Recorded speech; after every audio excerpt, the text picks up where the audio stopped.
না করি, কারণ ভিড় বাড়ছে, পেছনের মানুষরা প্রণাম দিতে বা প্রণাম করতে অসুবিধা বোধ হয়।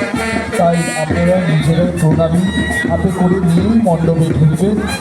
এখানে এসে ব্যাগে থেকে প্রণামী বার করে প্রণাম দেবেন না, হাতে থেকে প্রণামী নিয়েই যদি প্রণাম করতে ইচ্ছুক হন তাহলে হাত জোর করে প্রণামী বাক্সে প্রণাম দিয়ে দাঁড়িয়ে দাঁড়িয়ে প্রণাম করবে, ঝুঁকে প্রণাম করার প্রয়োজন নেই। ঠাকুর শ্রী শ্রী অনুকূল চন্দ্র স্মৃতিকে শ্রদ্ধা জানিয়ে আয়োজিত হয়েছে ঠাকুর অনুকূল চন্দ্রের ধৃতি সর্জনী মহোৎসব। দুর্গাপুর চিত্রালয়ের মাঠে এই মহা অনুষ্ঠান চলছে। পুলিশ এন্ড ফায়ার ডিপার্টমেন্টে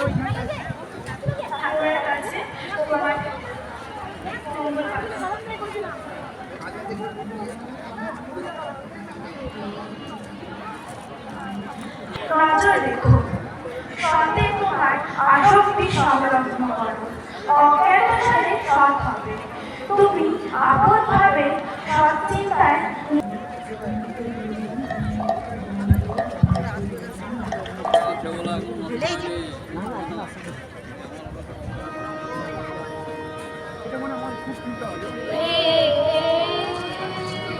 জানানো হচ্ছে পরম পূজনীয় পিঙ্কি দাদা চলে এসছেন। আপনারা সবাই নাট মণ্ডপে চলে আসবেন। টিফিন করে দাও, আলুর তরকারি, রুটি।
সবাই প্রণামী আসছে, প্রণাম দিয়ে একটু দূরে প্রণাম করবে, আর মায়েরা ডান দিক দিয়ে বেরিয়ে যান, দাদারা বাঁ দিক দিয়ে বেরিয়ে যান।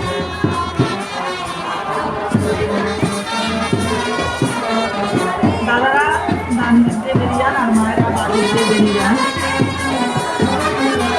প্রণামী আসছে, প্রণাম দিয়ে একটু দূরে প্রণামটা করুন। প্রণামীটা হাতে নিয়ে নিলে সবার সুবিধা হবে, কারণ আস্তে আস্তে ভিড় হচ্ছে, ভিড় বাড়ছে, তো প্রণাম করলে ঘুরে ঘুরে গেলে অসুবিধা হবে। আপনারা প্রণামীদেরকে হাতে নিয়ে তারপরে প্রণাম করেন, তাহলে সুবিধা হবে সবার। মাঝে আমরা প্রণাম করে আস্তে আস্তে হাতে নিয়ে যদি প্রণামটা করেন তাহলে সুবিধা হবে। ডান দিকে বেরিয়ে যাবে।